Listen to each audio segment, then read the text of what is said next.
This week's parasha, we're starting a new Humash Vayikra, starts with the word Vayikra. Vayikra Hashem el Moshe. Hashem called Moshe. Now, if we look at the very first word, we see Vayikra has Aleph at the end. That Aleph is small. Why is that? You see, the whole Torah, most of the Torah is the same size letters. We have here and there some letters that are smaller and some letters that are bigger. So, as we know, every explanation of the Torah has 4 levels: Pshat, Remez, Drash, and Sod. The simple, the hinting, something that you can learn from within, and then Sod is a secret. And each one of those 4 levels has more and more explanations on top of it. So obviously here, when we see something that's out of the ordinary, it raises a question, and we shall try to bring some explanation to that. So the Torah says that the Midrash actually tells us that HaKadosh Baruch Hu, it says, Vayikra el Moshe, that Hashem called Moshe. Who is writing the Torah? It says that HaKadosh Baruch Hu was telling Moshe, and Moshe was writing it. Now Moshe was a humble man. Now it wasn't just a humble man. Moshe was very special. Remember, he is the hero of our nation, and as we just read Parashat Kitisa, if it wasn't for him, we probably were not here today, because Hashem tells him straight, only because of you, because of your devotion, because you're so nice and there's so much compassion on your brothers and sisters. What did Hashem love so much about him? There's a lot of people that have compassion and they're good people. But what's special about Moshe? He grew in the palace. And growing in the palace and being able to leave the palace and to see the pain of somebody else. What does it say in Humash Shemot we read? Vayigdal Moshe, vayetze elechav, vayar b'siblotam. He just grew up. He's a teenager. He went out to the street. What does he see? He sees the pain of the people. It's not like someone that knows what being hungry is. He doesn't. He grows up in the palace.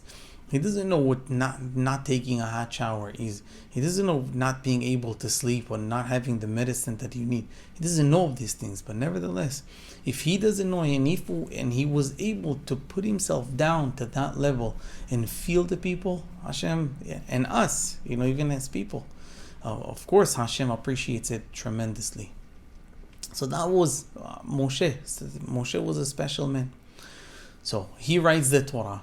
And Hashem tells him, Vayikra el Moshe, right? Vayikra el Moshe, he's telling Moshe. Moshe doesn't want, it sounds like he's friends with Hashem. And Moshe was very humble, and he tries to put himself down. So he tells Hashem, let me write Vayikir. What's the difference between Vayikra to Vayikir? Vayikra, Hashem calls. Vayikir, Mikre. It just happened that HaKadosh Baruch Hu, it's like you met somebody by accident. I bumped into somebody. Vayikra is special. So HaKadosh Baruch Hu told, no. Right? Vayikra. What did Moshe Rabbeinu do? Okay, Vayikra. He wrote Aleph Ketana, a small Aleph.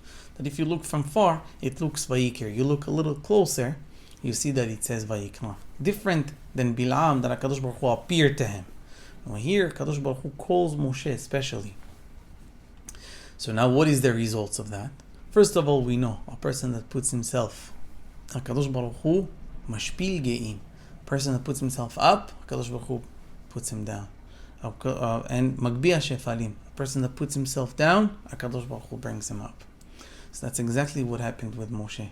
Moshe Rabbeinu, think about it. If you want to write something, you don't know how much ink you need. But HaKadosh Baruch Hu, when he gave the ink to Moshe to write the Torah, HaKadosh Baruch Hu knows exactly how much ink Moshe needs.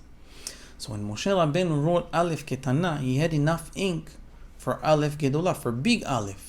And he wrote a small Aleph, so there was some ink left.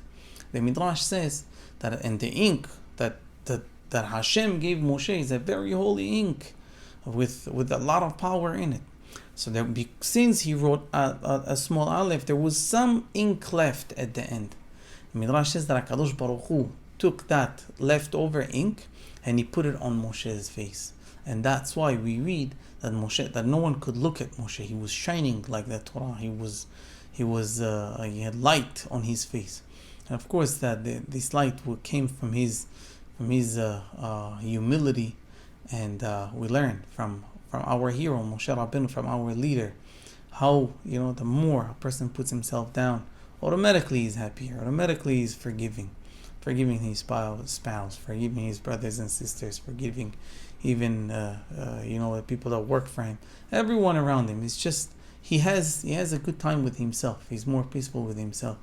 As we should adopt this beautiful midah, this beautiful character of just keep ourselves down. Know that no one owes us anything. We're not. And Be'ezat Hashem, automatically, the moment a person expects less, he has more, and he's less likely to get hurt. On that note, I wish you all Shabbat Shalom and have a great day.